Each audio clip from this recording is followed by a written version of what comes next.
বলা হয়ে থাকে প্রবাসী ঈদ আছে, কিন্তু প্রবাসীদের ঈদের আমেজ নাই। ঈদের দিন আমরা যদি কম্বল গায়ে দিয়ে ঘুমাই তাহলে আমাদের ভিতর ঈদের আমেজটা আসবে কিভাবে? যতই হোক মুসলমান হিসেবে আমাদের প্রধান ধর্মীয় দুটি উৎসবের ভিতরে ঈদ উল ফিতর একটি। এটাকে আমরা উৎসব হিসাবে নেওয়া উচিত।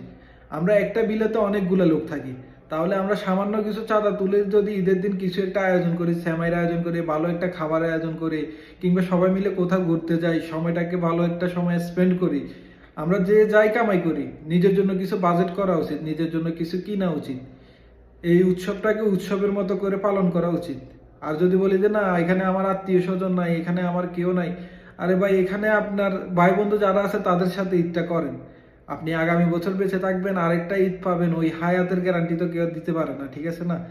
আর সব থেকে বড় বিষয়টা হচ্ছে যে এই ধর্মীয় উৎসবটাকে যদি আমরা ধর্মীয় উৎসব হিসেবে না নিতে পারি, আমাদের বড় উৎসব হিসেবে না নিতে পারি, তাহলে এটা অবশ্যই আমাদের ইমানের দুর্বলতা।